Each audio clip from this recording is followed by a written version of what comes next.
Welcome to Hope Through Hard Stuff, a podcast from Winning at Home. Please welcome your host, speaker, and award-winning author, Steve Norman.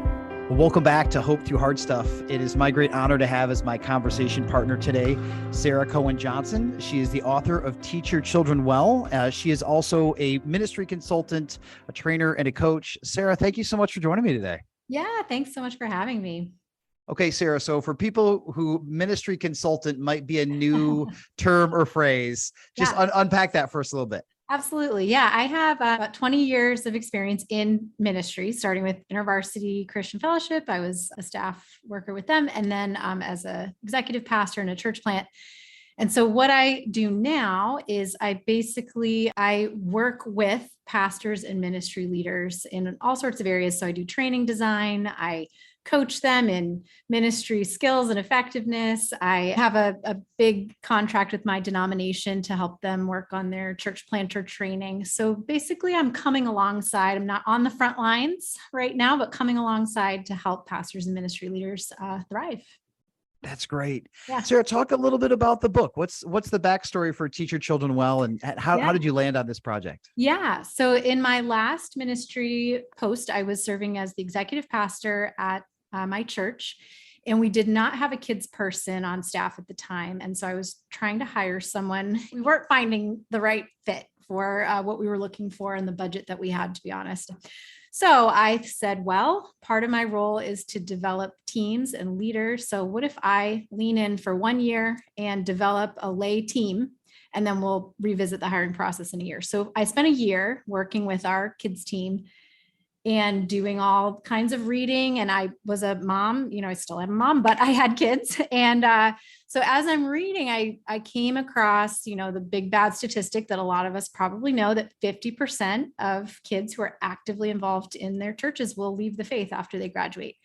And as a mom and as a pastor, that was really troubling to me. So I kept digging in, how do we want to kind of fight against that at Sanctuary? Like, what do we want to do to change that statistic?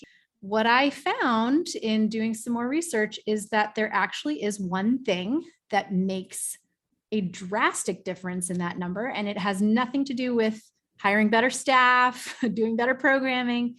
It's actually parents who talk about and practice their faith at home. 82% of their kids go on to follow Jesus as adults. So for me as a pastor, I was like, oh my goodness, we need to pour our energy into equipping parents. And so that started a seminar that then turned into a course. And I did that in sort of local context. And then eventually that turned into the book. Sarah, what did you learn about your own parenting as you kind of walk this path? Oh, yeah.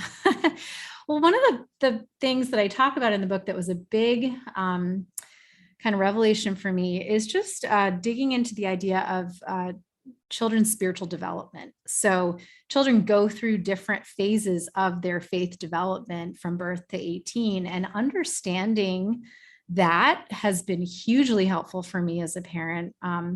So, little kids, their primary mode of spiritual engagement is experience. It's like doing the actions of faith. That for them is genuine faith. They're not old enough yet to comprehend cognitively all the finer points of theology, but they can practice and do sort of the activities of faith, and that is genuine faith for a 3-year-old. And then in the middle years, really belonging to a Christian community. So the family at first, but then also being part of the church is really important. And the way that they think about faith is, I believe because we believe. So, elementary and middle kids, it's not yet a personally owned faith. I believe because I'm part of the tribe. And then moving into the teen years, this is where the primary mode of spiritual engagement is a wrestling and a searching and a questioning, which is often terrifying to parents. But that's actually really important. And it's actually essential to moving to an adult-owned faith. So knowing those things for me has been really helpful in my own journey of discipling my kids. Sarah, how old are your kids now? Like which of these buckets are they in? So I have one in the affiliative, that middle stage, and one in the searching stage. I have an 8-year-old and a 12-year-old who's almost 13. And when I started all of this, it was 5 years ago. So they were 7. So okay. Yeah. So I've kind of walked the journey from that experiential stage into the searching stage as I've been working on this material. So, yeah. So I want to ask you a question about those older two stages in a moment. But before I do, tell me a little bit about your faith upbringing. Yeah. Now that you know this research, can you see different ways that your parents unconsciously modeled this for you? Oh, absolutely. And so this is part of an interesting part of my story. So I really look to my parents as people that I sort of modeled my own discipleship of my kids after. They did an excellent job. Both my parents are in ministry. My mom became very ill about 5 years ago, and she actually passed away right while I was writing the book. And so a lot of this book for me is sort of continuing her legacy, and it's dedicated to her. And yeah, my parents, neither of them grew up in Christian homes. They came to faith in the 70s, and my mom's family was churched, but she really didn't know Jesus till she was an adult.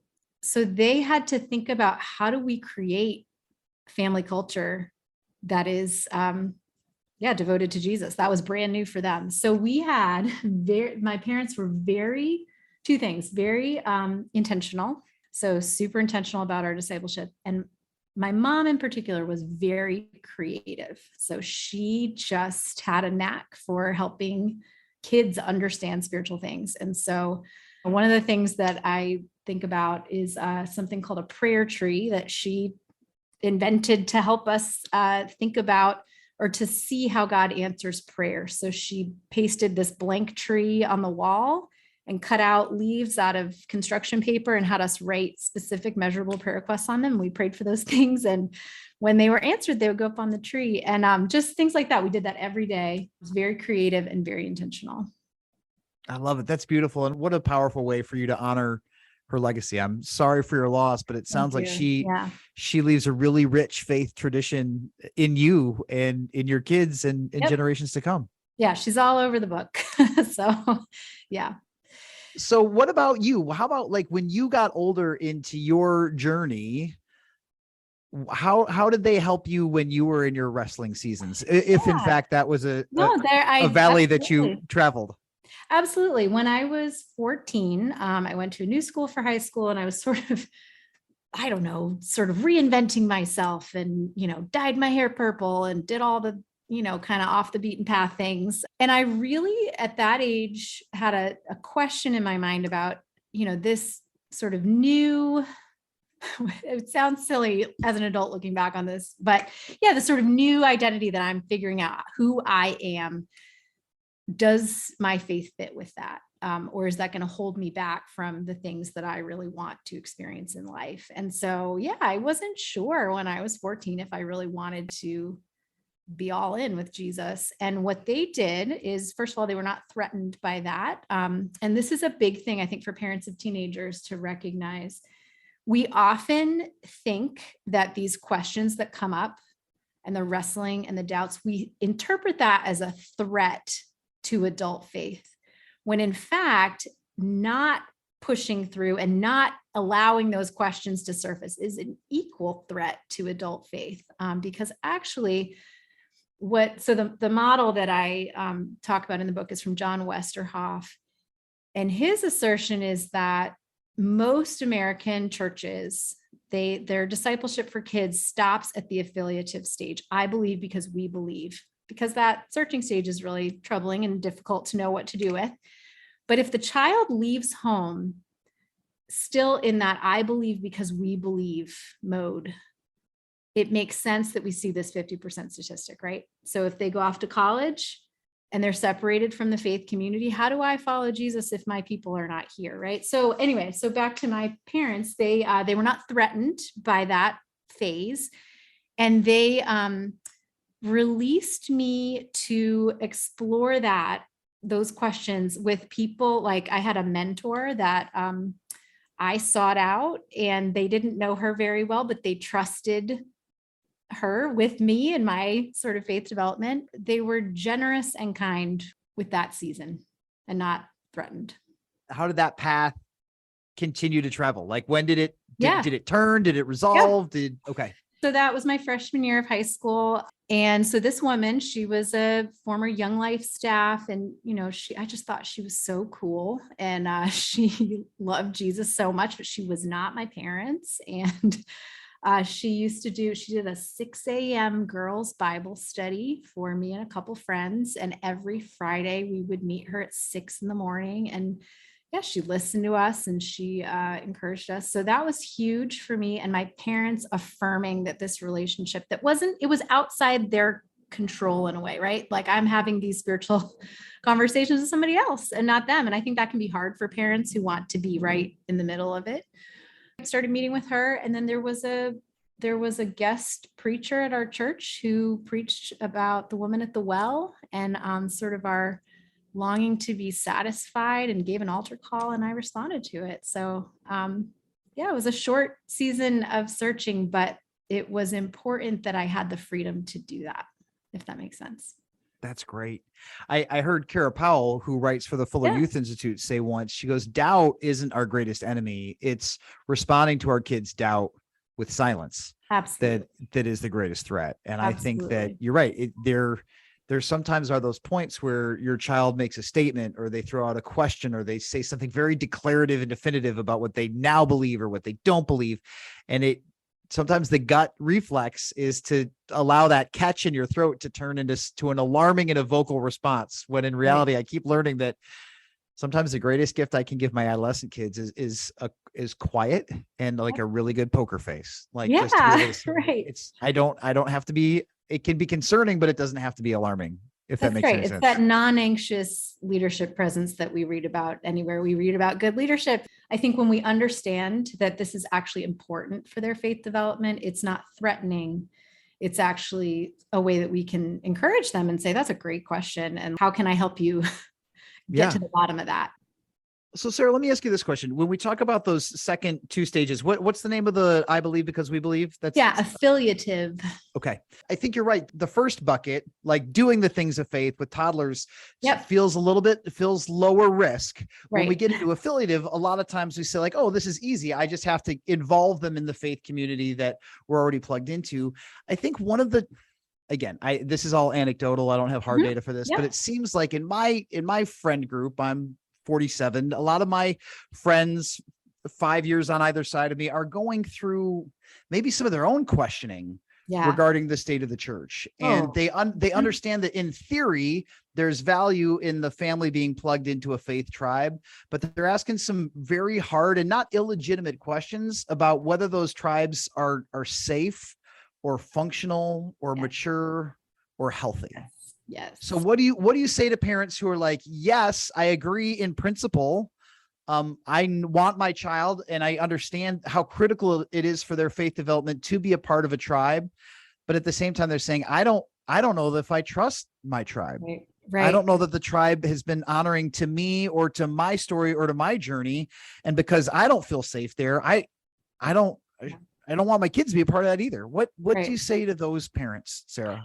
Yeah, that's super, super painful and very real. And I completely empathize with that. I think the first thing would be, if you're part of a church that doesn't feel safe, I think that's a question to really take seriously. And my hope and prayer is that we would be raising children in churches that do feel safe. And so looking for somewhere that feels safe. But I think that someone asked me once, this 50% thing, are you sure that's such a bad thing that kids are leaving the church? Like the church is so broken right now. Is that really a bad thing? And I responded, well, I think what is troubling to me is that statistic is that kids are leaving Jesus. They're leaving the faith, not just. So they're not walking away from an institution. They're walking away from Jesus. So I would say that the most important thing you can give your kids, in addition to looking for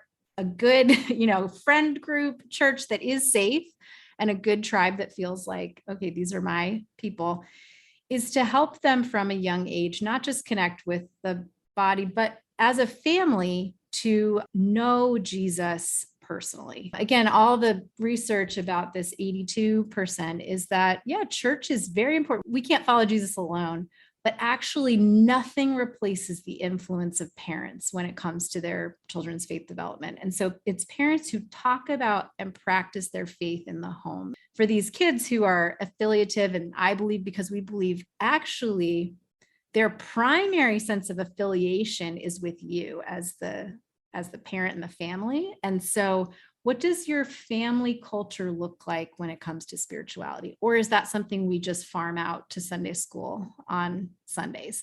Kind of biggest thing that I try to encourage parents about in this is that can feel overwhelming. All of us feel like we don't have any time to do anything, to practice any kind of faith thing at home. And what I would say is actually all it takes is repurposing some of these everyday routines that you already have, like dinner time or bedtime or car rides, for like 3 to 5 minutes of spiritual engagement with your kids. And that will drastically change the spiritual culture of your home. And that sounds completely doable. You're not carving out new time. I love that. You just talked about how do you repurpose time that you're already spending. That's right. And that's very Deuteronomy 6. So this is a big just way from scripture that I feel like encouraged is in Deuteronomy 6, the Israelites had been, wandering in the desert. They're about to go into the promised land. There's danger that they're going to forget God in the promised land when they have everything that they need and they're surrounded by all these other cultures.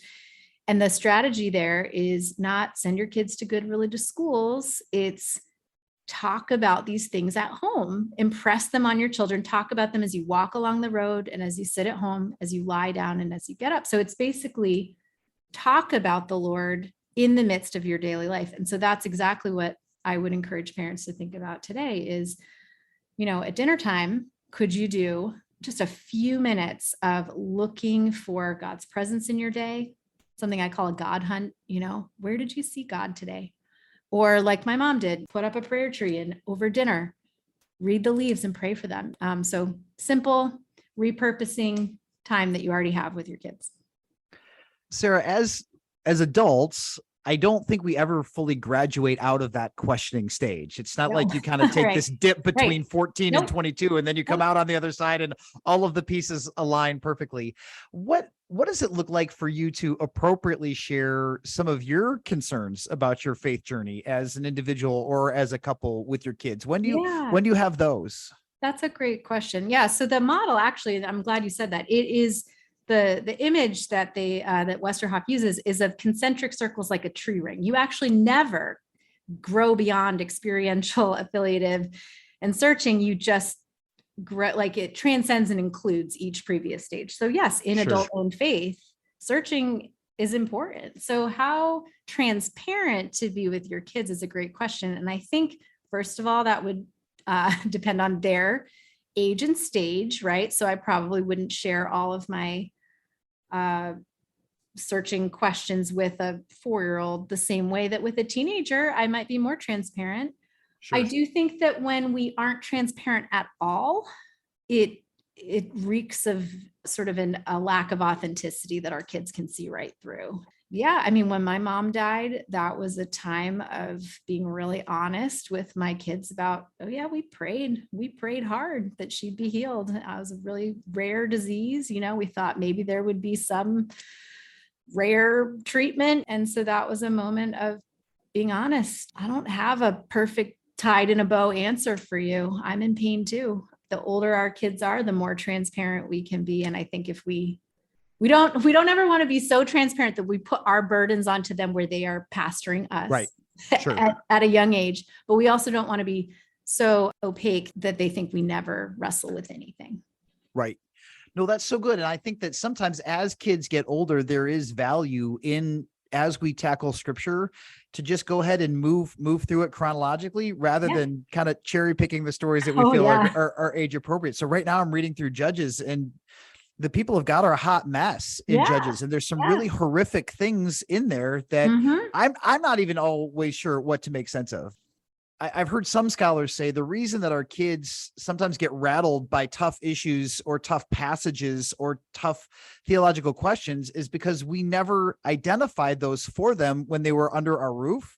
And then they get to X, Y, or Z and somebody said, well, what about this passage in the Bible? Well, that was not like one that the Sunday school teacher was really excited about teaching, and it got skipped over. So I think what I'm learning is I would love to only read like Mark and kind of like the highlight reel of Jesus with my kids, but to read through Judges with the kids as well, to be able to say like, okay, the people of God have like all sorts of warts and flaws and foibles. And like, let's look at how God is faithful to them in the midst of that. Let's look how God in his mercy disciplines them, not to berate them, but to gently kind of woo them back into the fold, is something that I haven't figured out how to do perfectly yet, but it's definitely on my to do and to think and to wrestle with, if that makes any sense. No, it does. It's so good because one thing, I think a lot of Sunday school curricula, they sort of pull, like you said, the highlight reel, the stories that really appeal to kids. One thing to look out for is when we take a story about a human and we make the human the hero in that Bible story, as opposed to God being the hero. So I remember when one of my kids was in a preschool Sunday school class and came home with a sheet that was about Noah and the ark. And it was, Noah was kind to the animals. How can you be kind to someone this week? And I just was like, are you kidding me? This story is about hearing God's voice. It's about God's, judgment and mercy and rescue. I mean, oh my gosh. So I think the more that we pull the Bible stories out from the big narrative arc of scripture, the greater disservice we do to our kids. Yeah, it's easy to teach Noah's Ark in Sunday school. But if we don't help our kids to understand the big story and that God is the hero and what the gospel is, the sticky faith research that you mentioned, Kara Powell, shows that one of the biggest confusions that teenagers have about the gospel is the role of behavior. And I wonder where they get that, if what they learn in Sunday school is be nice like Noah was nice, Right, so, right. Anyway. And I could talk a lot about that. and you should, because those are all very important topics. I think that sometimes what I'm realizing that is in my own flesh and insecurity as a parent, part of the reason I can drift towards behavior management isn't because I'm trying to raise model citizens, or not because I'm trying to raise godly kids, but it's because I'm inadvertently trying to defend the family brand. Yeah. Like yes, there's so this, we want to look like upstanding members of the community, and we don't want our kids to be biters, and we don't want them to flunk out of school, and we want them to all get varsity letters, and to say that is a culturally imposed phenomenon. And if I'm not careful, like that perfect family illusion could be an idol that I kneel at, whether consciously or unconsciously, at the expense of truly discipling my kids. That's right. So if we're not careful, we can raise well-behaved and mild-mannered children who don't care for the person or the work or the mission of Jesus when they're 17, 18, 22. And you can win the battle and lose the war if you're not careful. Yeah, no, that's really good. It's really good. So Sarah, thank you. Okay. So for people who want to pick up the book, Teach Your Children Well, published with University Press. Yep. It's available on Amazon, on IVP's website, anywhere you buy books. Right. There's a Kindle version of it too. And Sarah, if people are more curious about the ministry consulting part of what you do, how can they find you? Yeah, my website is sarahcowanjohnson.com, and that's with an H, Sarah, and Cowan with an A. And on my website, I do have a number of free resources for parents. So, you can explore there, and sarahcowanjohnson.com. Great, Sarah. Thank you so much for the great work that you're doing. And we look forward to talking to you again in the future. Yeah, thanks for having me. Thanks for listening to Hope Through the Hard Stuff. If you liked what you heard, please remember to subscribe to it, rate and review it, and then share it with others. Winning at Home offers hope through counseling and coaching, motivational speaking, community events, and other media resources. If you believe in what we do and want to support us in our mission, consider making a donation at winningathome.com.